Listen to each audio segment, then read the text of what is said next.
하신 분들이 또 이브에 참여해서 찬양을 하시고 이렇게 어떻든 예배에 도움이 되기 위해서 애쓰는 그 모습을 보니까 참 감동이 됩니다. 오늘 말씀을 보면 너희는 근심하지 말라. 근심에 관한 말씀을 하셨어요. 어떤 그 대문호는 그런 말을 했습니다. 세상에서 가장 벗어나기 힘든 세력은 근심이라고 하는 마귀다. 그렇게 말을 했어요. 어떻게 근심이 마귀입니까?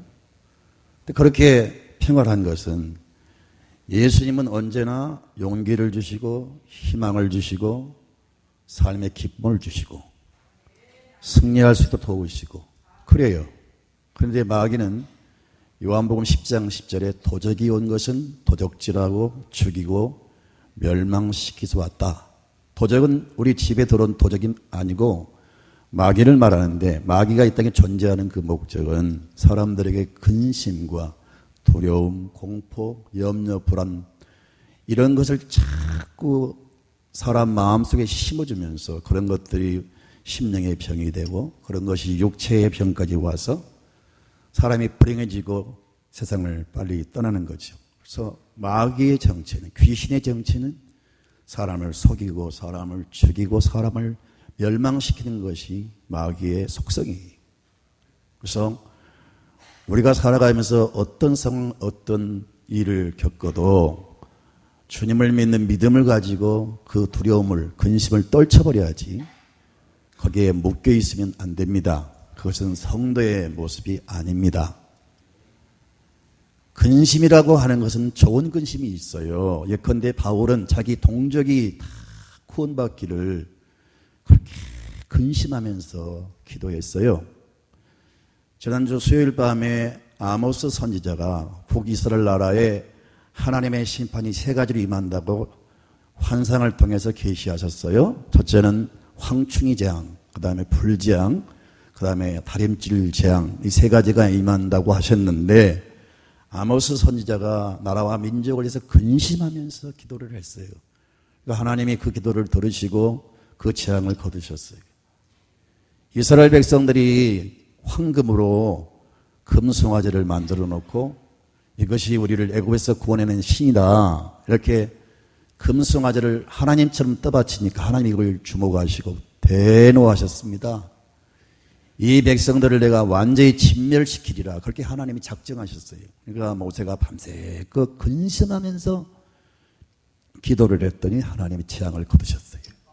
이렇게 하나님의 영광을 위해서 근심은 좋은 겁니다.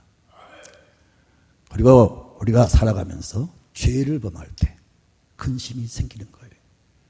죄 때문에 근심하는 것은 회개를 가져오고 새로운 변화를 가져오고 새로운 도약을 가져오고 새로운 거듭남의 역사가 있습니다. 그래서 이런 근심은 괜찮은 거예요. 근데 우리가 살아가면서 삶 속에서 겪는 여러 가지 근심은 어떻든 믿음을 가지고 이겨야 됩니다. 그 근심에서 벗어나야 됩니다. 오늘 근심에 대한 말씀을 주셨는데 요한복음 14장 1절을 보면은 너희는 마음에 근심하지 말라 하나님을 믿으니 또 나를 믿으라. 근심에 대해서 아주 단순한 말씀으로 처방을 하십니다. 너희는 마음에 근심하지 말라. 근심은 안 된다. 그런 말씀이 아니고 근심하지 말라. 단호하게 말씀을 하세요. 여러분, 너희가 누굴까요? 예수님의 제자들입니다. 가룟 유다를 제외한 11명의 제자들이 지금 어떤 상황에 처해 있습니까? 예수님이 조금 전에 나는 예루살렘으로 올라가서 고난을 당할 것이다. 십자가에 죽을 것이다. 이런 충격적인 말씀을 하는 거예요. 아니, 산천초목 고향 산천 다 버리고 일가 친척들 버리고 예수님 따라 나왔던 제자들이 예수님이 죽으신다고 하니까 얼마나 놀랬겠어요. 얼마나 충격을 받았겠어요. 그래서 근심이 너무 심해가지고 어쩔 줄을 모릅니다. 예수님이 그 모습을 보고 너희는 마음에 근심하지 말라. 나를 믿어라. 그런데 예수님이 죽는다는 말씀도 하셨지만은 지금 되어지는 상황들이, 주변의 모든 상황들이 예수님을 죽이려고 하는 이 모의들이 지금 진행되고 있는 걸 다 느낄 수가 있어요. 정말로 예수님은 이제 죽게 되는 걸 하는 두려움 때문에 근심을 하게 된 거죠. 여러분, 그리고 여러분, 이들이 근심하게 된 이유가 뭘까요? 예수님과 이별을 한다는 그 근심.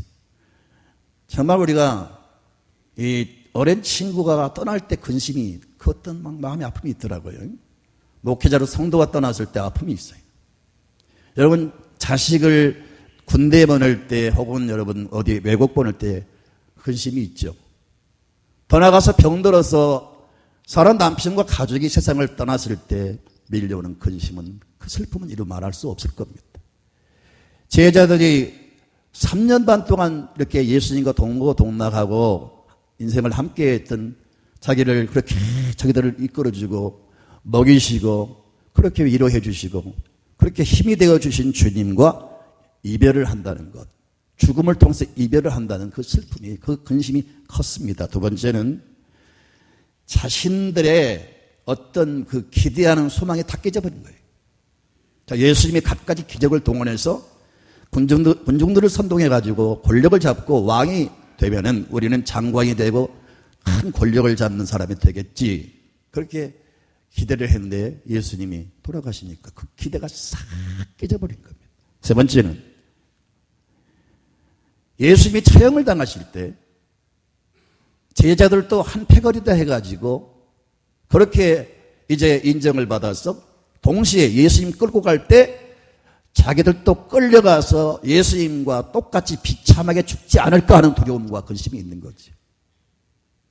그리고 네 번째는 여러분, 앞으로의 생계 문제, 앞으로 어떻게 될 것이냐, 예수님 없이 어떻게 살 것이냐, 미래에 대한 두려움, 이런 것들이 지자들의 마음속에 근심으로 쌓인 겁니다.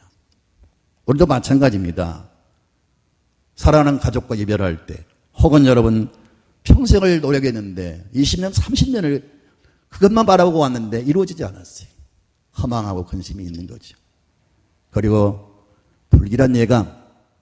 여러분, 우리나라는 전혀 그걸 실감하지 못합니다. 그러나 공산주의 나라나 이슬람 나라에서는요, 예수 믿는 게 너무 하루하루 긴장과 두려움이 있습니다. 잘 아신 것처럼 여러분, 이슬람 나라에서는 예수 믿는 것은 정말 생명을 걸지 않으면 믿을 수가 없습니다. 많은 나라가 예수 믿기가 너무 힘들어요. 그러니까 그 나라에서 성도들이 신앙생활을 한다는 것은 너무 근심이 있는 겁니다. 우리나라는 정말 좋은 나라입니다. 정말 좋은 나라입니다. 우리나라 비방한 사람은 안 됩니다. 절대 안 됩니다. 너무너무 하나님 축복을 받았습니다. 좋은 나라예요. 이렇게 신앙생활을 자유롭게 하는 나라가 그렇게 많지가 않아요. 인도네시아는요, 교회를 세울 수가 없습니다. 교회를 건축할 수가 없어요. 캄보디아 지금 건축을 시도하고 그 부속 건물 다 천장을 수리하고 다 숙소를 만들고 터를 다 닫고 막상 그 본 교회 건물을 지으려고 하는데 허가가 안 나온 거예요. 허가가. 계속 선교사님이 관청에 들어가서 아무튼 온갖 수단 방법을 동원해서 허가를 받으려고 애를 쓰고 있어요. 어떤 10월 중에 중공 예배를 드리려고 하는데, 헌당 예배를 드리려고 하는데 기도를 해 주시기 바랍니다. 어떻든 이렇게 저희 나라를 제외한 여러 나라에서 예수 믿는 것이 너무 힘들고 아주 미래에 대한 불안이 있는 거예요. 그리고 여러분, 누구나 다 노후 문제, 생계 문제, 자녀 문제, 장래 문제 다 근심이 있을 거예요. 자, 이런 여러 가지 근심의 문제를 예수님은 어떻게 처방하시냐? 예수님은 딱 두 가지를 말씀합니다. 나를 믿어라.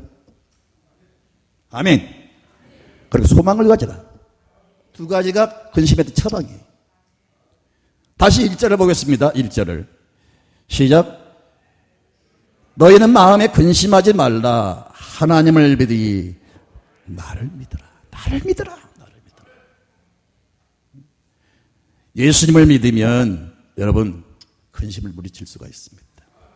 우리는 역사를 공부하는 게 아니에요. 죽은 사람을 믿는 게 아니에요. 과거에 여러분 한때 잠깐 무슨 뭐 슈퍼보이처럼 무슨 큰 어떤 다른 사람과 비교할 수 없는 그런 능력을 가진 사람으로 이런 식으로 믿지 마세요. 예수님은 살아계신 분이고 지금 믿는 사람들 가운데 역사하시고 그분은 전능하신 분이고 그분 우리를 도우신 분이고 그분이 개입하시면 어떤 근심할 수밖에 없는 문제도 해결이 됩니다. 이걸 믿지를 못한 사람은 예수를 믿어도 여전히 근심하는 거고 이걸 믿는 사람은 그 근심에서 벗어날 수가 있어요. 나를 믿으라는 거예요. 예수를 믿으라는 거예요. 여러분 예수를 믿는 사람은 근심에서 벗어날 수가 있어요. 아멘입니까? 그러면서 여러분 네 가지를 약속하셨어요. 나를 믿어라 말씀하시면서 네 가지를 약속하셨는데 첫째는 예수님께서 믿는 사람에게 그 근심할 수밖에 없는 그 문제를 그 상황을 이길 수 있는 능력을 주십니다. 직접 예수님이 도와주시기도 하지만 예수를 믿는 사람에게 그 근심을 이길 수 있는 능력을 주세요. 시간 관계상 다 읽지를 못했습니다만 12절을 여러분 눈여겨보시기 바랍니다. 시작. 내가 진실로 진실로 너에게 이르노니 나를 믿는 자는 내가 하는 일을 그도 할 것이요 또한 그보다 큰 일도 하리니 이는 내가 아버지께로 감이라. 나를 믿는 자는 예수를 믿는 자는 예수님이 하셨던 그 일도 할 수 있고 예수님보다 더 큰 일도 행할 수 있다고 그랬어요. 물론 더 큰 일은 질적으로 큰 일이 아닙니다. 양적인 큰 일입니다. 예수님이 엄청난 그런 시련과 그런 핍박과 그런 여러분 혼란 속에서 사역을 하셨습니다만 한 번도 어떤 그 환경 속에 좌절하거나 거기서 주저앉은 적 없어요. 항상 승리하셨어요. 바로 예수를 믿는 사람에게는 예수님처럼 그걸 이겨나갈 수 있는 능력을 주신다는 겁니다. 진실로 믿는 사람은 그런 능력이 임합니다. 아멘입니까? 세상에서 큰일한 사람들은 모든 조건이 좋아서 큰일한 겁니까? 아니죠. 훨씬 더 어려운 그런 고난과 역경들이 많았는데 주님을 믿는 믿음으로 그 모든 고난을 이겨내고 그 역사를 빛내는 위대한 일꾼들이 된 거예요. 사랑하는 성도 여러분, 주님의 능력은 무한대한 능력입니다. 주님이 주신 능력은 절대 능력입니다. 그 능력을 힘입으면 우리의 힘이 아닌 내 힘이 아닌 주님이 주신 그 힘을 의지하면 우리는 모든 근심을 떨치고 일어날 수가 있어요. 두 번째는 예수를 믿는 사람들에게는 기도할 때마다 응답을 주세요. 그래서 여러분 13절과 14절을 같이 읽을까요? 시작. 너희가 내 이름으로 무엇을 구하든지 내가 시행하리니. 14절. 내 이름으로 무엇이든지 내게 구하면 내가 행하리라. 근심이 있을 때, 두려운 일이 있을 때 주님 앞에 기도하면 주님이 그 기도를 통해서 역사를 하십니다. 세 번째는 믿는 사람에게 성령을 보내십니다. 성령을 보내서 그 성령이 여러분 안에서 역사하시고 여러분 삶을 돕도록 역사하세요. 16절부터 17절 볼까요? 같이 읽습니다. 내가 아버지께 구하겠으니 그가 또 다른 보혜사를 너에게 주사 영원토록 너희와 함께 있게 하리니 그는 진리의 영이라 세상은 능히 그를 받지 못하나니 이는 그를 보지도 못하고 알지도 못함이라. 그러나 너희는 그를 아나니 그는 너희와 함께 거하시며 또 너희 속에 계시겠습니다. 내가 십자가의 죽음으로 끝나는 게 아니다. 나는 다시 부활할 것이며 나는 아버지께 올라가서 아버지께 또 다른 보혜사, 그 보혜사는 성령의 별명이죠. 나는 지금까지 너희와 함께 했던 보혜사다. 그러나 또 다른 보혜사, 나와 똑같이 역사하는 그 보혜사를 너희한테 보낼 것이다. 그 이름은 바로 진리의 영 성령을 의미합니다. 세상 사람들은 알지도 못하고 받지도 못하지만 우리 믿는 사람은 그 비밀을 압니다. 아멘입니까? 세상 사람은 성령이 있음도 알지 못해요. 에베소 교회 성도들이 바울이 방문해서 그렇게 질문했습니다. 너희가 믿을 때 성령을 받았느냐? 물으니까 아니요. 우리는 성령이 있음도 알지 못합니다. 그때 바울이 복음을 증거하면서 안수할 때 다 성령을 받았어요? 예수를 믿어도 성령을 모르는 사람 많아요. 여러분, 대통령 자녀들에게 경호원을 붙인 것처럼 하나님께서 이 땅에 우리를 홀로 살지 않게 하시고 우리 안에 거룩한 영이신 성령을 부어주세요. 그래서 성경은 말씀하기를 너희는 성령이 거하는 전인 줄 모르느냐. 우리 안에 성령이 성전 삼고 계신단 말이에요. 왜 계세요? 보혜사로 여러분 역사하기 위해서. 보혜사는 뭐예요? 나를 돕기 위해서 내 곁에 와 계신 자. 나를 도우신 분이란 말이에요. 그 성령께서 바로 앞으로 너에게 임할 것이다. 세상 사람 전혀 모르지만 너희는 그를 알 것이다. 그가 너희 안에, 너희가 그 안에 것을 알게 될 것이다. 여러분 19절을 다시 좀 보세요. 19절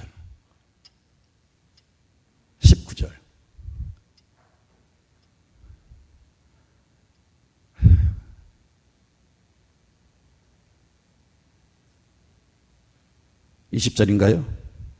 예. 다시 18절부터 다시 한번 봅시다. 18절 시작. 내가 너희를 고아와 같이 버려두지 아니하고 너에게 오리라.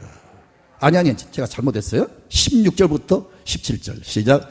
내가 아버지께 구하겠으니 그가 또 다른 보혜사를 너에게 주사 영원토록 너희와 함께 있게 하시리니 저는 진리의 영이라 세상은 능히 저를 받지 못하나니 이는 저를 보지도 못하고 알지도 못합니다. 그러나 너희는 저를 아나니 저는 너희와 함께 거하심이요 또 너희 속에 계시겠습니다. 신앙생활 하시면서요 내 안에 성령이 계신다는 확신이 있어야 됩니다. 나 홀로 사는 게 아니고 내 안에 하나님의 영 성령이 계신다는 걸 믿으셔야 됩니다.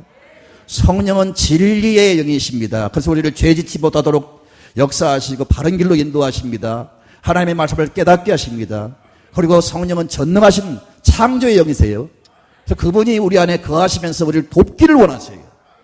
예수 믿는 사람 다 성령을 선물로 받았습니다. 그런데 중요한 것은 성령을 인정도 안 하고 환영도 안 하고 성령을 신뢰도 안 하고 성령을 의지하지 않고 여전히 내가 주인 노릇하면서 내가 왕 노릇하면서 내 마음대로 살아가니까 성령이 침묵하시고 돕지를 않으실 거예요. 여러분 생각을 바꾸세요. 내 안에 성령이 계신다. 내 안에 성령이 계신다. 나를 근심에서 벗어날 수 있도록 나를 도우신다. 내가 위험한 일을 당할 때 어려운 일을 당할 때 성령은 나를 도우신다. 그런 확신을 가지고 살아가세요. 그리고 성령님 저를 도와주세요. 제가 어디를 갑니다. 지금 성령님 내가 이런 일을 만나서 도와주세요. 성령이 역사하실 줄로 믿습니다. 진짜로 거듭나고 성령의 사람들 이걸 순간순간 느끼는 거예요. 삶의 현장에서 기적을 느끼는 거예요. 성령이 그렇게 역사를 하십니다. 아멘입니까? 제발 종교인 되지 마시고요. 성령의 사람이 되시기 바랍니다.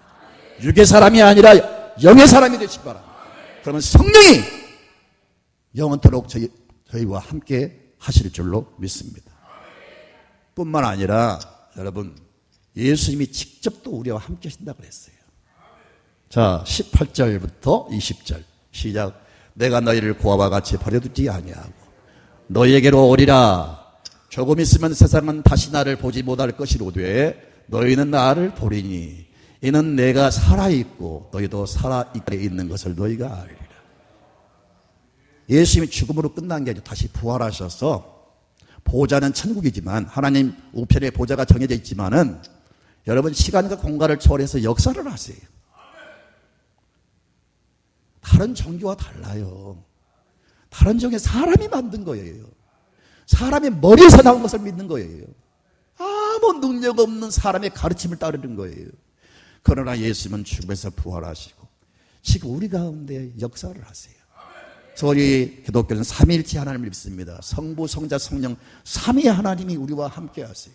그러니 우리가 근심하고 두려워할 수밖에 없는 상황들이 얼마나 많습니까? 그러나 주님을 믿는 사람들에게는 이렇게 능력을 주셔서 이기게 하시고 기도할 때 응답을 주시고 우리 안에 성령을 보내시고 직접 예수님이 동행하셔서 그 모든 걸 이기게 하십니다.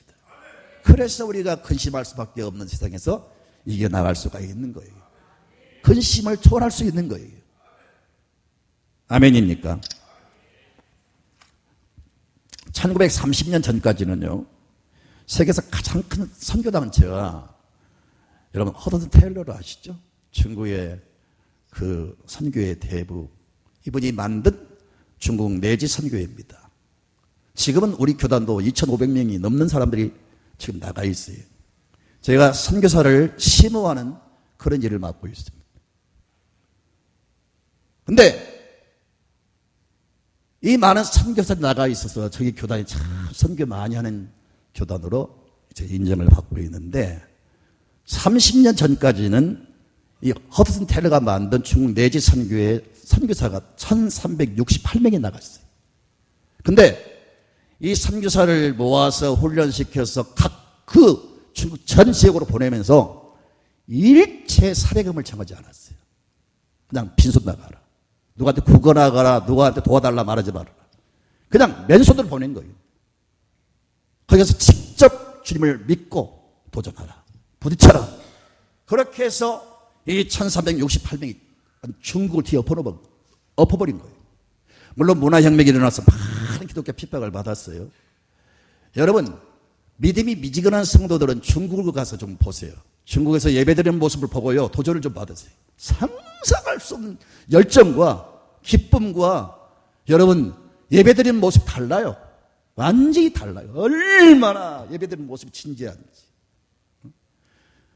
여러분 사회주의 공산주의 나라에서 걷잡을 수 없는, 막을 수 없는 부흥이 일어나고 있잖아요. 공안당국이 얼마나 지금 핍박을 많이 한, 그렇지만은 중국은 걷잡을 수 없는 지금 부흥의 불길이 일어나고 있습니다. 1억 명이 넘게 지금 예수를 믿습니다. 한국은 1,300에서 200에서 1,000만, 900만, 여러분 700만, 앞으로는 어떻게 될지 모르겠어요. 쓰나미가 막 밀려고 있어요. 교회를 막 강타하는 쓰나미가 몰려고 있어요. 근데 중국은 갈수록 막 폭발하는 거예요. 이런 잠재력, 이런 폭발력이 허드슨 테일러가 길렀던 이 위대한 선교사들이 예수 믿고 나가서 그 현장에서 부딪힌 그 신앙의 뿌리가 막 일어난 겁니다. 그래서 중국이 그렇게 부흥하는 거예요. 사랑하는 성도 여러분, 저도 사실은 그런 용기는 없습니다. 하지만 지금까지 그런 마음을 가지고 살아왔고 앞으로도 주님을 믿는 믿음으로 살려고 노력하겠습니다. 언제나 여러분 어디서나 주님을 믿으셔야 됩니다. 감정을 앞세우지 말고 여러분 생각대로 하지 마시고 항상 먼저 주님을 생각하고 주님을 의지하시고 주여 도와주십시오. 주여 계속 주님을 의지하세요. 그럼 주님이 그때그때 피할 길을 내실 줄로 믿습니다. 아멘입니다. 그 다음에 두 번째 처방이 뭡니까? 천국의 소망을 가지라는 거예요. 자, 회개방치가 말씀이죠. 어떻게 근심을 이기는 방법이 여러분 천국을 소망하는 겁니까? 그런데 정답입니다. 예수님께서 말씀하시기를 14장 2절을 볼까요? 내 집에는 거할 곳이 많다. 그리고 14장 3절에 가서 너희를 위하여 거처를 예비하면 내가 다시 와서 뭐라고 했어요? 너희를 내게로 영접하여 나 있는 곳에 너희도 있게 하리라. 여러분, 우리는 막 돈을 많이 벌고 권력을 쥐기를 바라고 세상의 명예와 세상의 큰 뭘 바라고 인생을 올인하고 살아가지요. 그런데 여러분, 우리보다 성공한 사람을 좀 만나보시고 우리보다 권력을 갖고 있는 사람 만나보시고 별 다를 바가 없어요. 솔직히. 그래 안 그래요?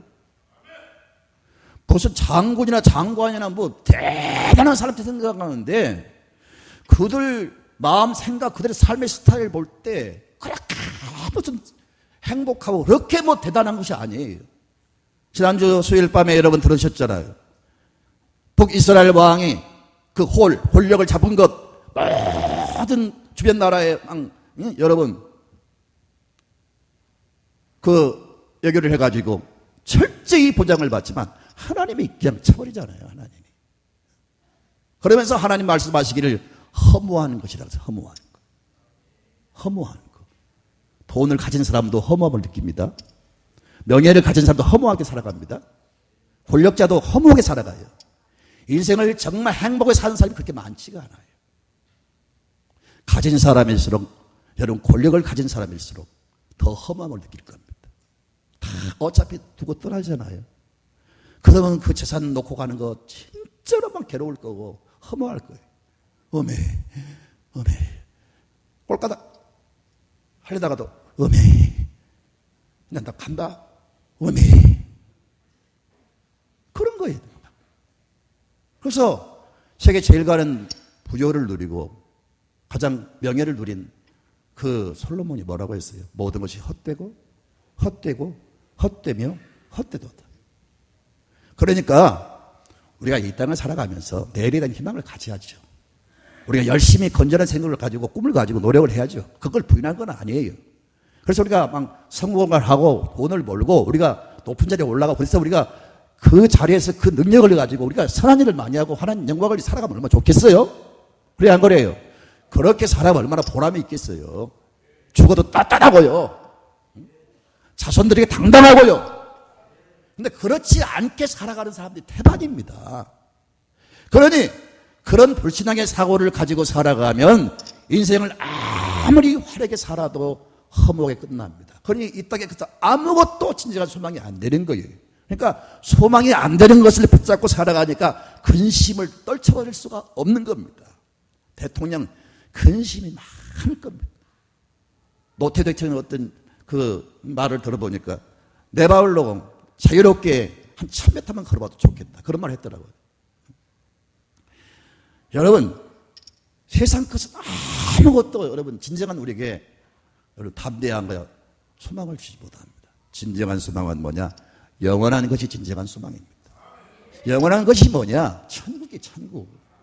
천국이 있어요, 여러분.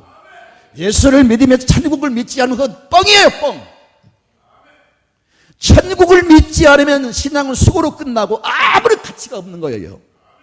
그런데 안타까운 것은 성도들을 이렇게 조사를 해봤더니 40, 50%가 천국에 확신이 없는 거예요. 그러면 무슨 신앙에 여러분 능력이 있습니까?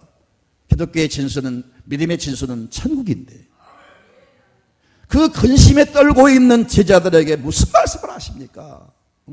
가서 너희를 위하여 거처를 예비하면 내가 다시 와서 너희를 내게로 영접하여 나 있는 곳에 너희도 있게 하리라. 아멘입니까? 내가 감으로 끝나는 게 아니다. 나는 다시 부활해서 하늘로 승천하여 나는 저 하늘에 가서 너희를 앞으로 거처할 거처를 다 만들어 놓고 그 거처를 완성하면 내가 다시 와서 내가 만든 그 거처에 너희도 있게 할 것이다. 아멘입니까? 이것을 지금 말씀하고 있어요. 이게 근심을 이기는 처방입니다. 사랑하는 성도 이 말씀 믿어집니까? 가장 큰 걸 잡으면 확실한 걸 잡으면 그 다음 아무것도 두렵지가 않아요. 가장 큰 걸 잡으면 웬만한 거 부럽지도 않아요. 왜요? 내가 가장 큰 걸 잡았는데? 그래 안 그래요? 이게 확신이 없으니까 기독교 신앙이 이렇게 허우적거리고 능력이 없는 거지. 내가 바라는 천국을 확신하고 내가 죽어도 저 천국 간다는 확신이 있고 그러니까 그 말씀을 믿고 지자들이 다 용기를 내서 생명을 걸고 싸우지 않습니까? 미쳤다고 여러분 그렇게 순교합니까? 마띠아까지 12명 제자가 다 순교했어요. 아니 예수 안 믿으면 그런 순교당할 필요가 없는데 왜 순교를 합니까? 죽어도 천국 간다는 사실 때문에 반대히 그렇게 싸우잖아요. 바울이 왜 그렇게 인생을 걸고 복음을 외칩니까? 천국 간다는 사실 때문에. 그래서 여러분 우리나라 여러분 일제강점기 때 독립투사 33인 가운데 절반 이상이 우리 예수 믿는 사람들이었어요. 거기에 가담하면 거기에 명단에 올리면 다 죽습니다.